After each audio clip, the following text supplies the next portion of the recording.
Jmenuji se Bronislav Bém a bydlím tady na severní Moravě v malé obci Dvorce.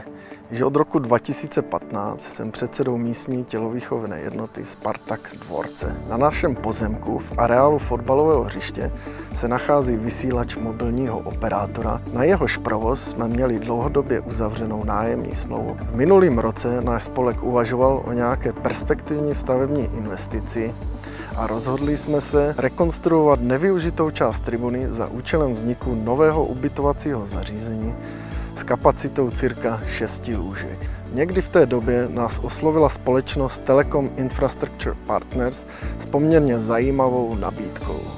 Neváhali jsme a s touto společností jsme navázali spolupráci a uzavřeli jsme smlouvu, na jejímž základě jsme získali předem slíbené finanční prostředky.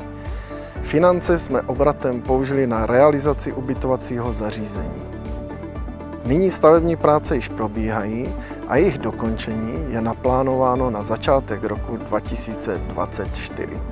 Spolupráce se společností Telecom Infrastructure Partners po celou dobu probíhala velice seriózně, příjemně, vstřícně a poměrně záhy vedla k úspěšnému konci, čili k získání slíbených finančních prostředků. Spolupráci se společností Telecom Infrastructure Partners můžu všem jedině a srdečně doporučit.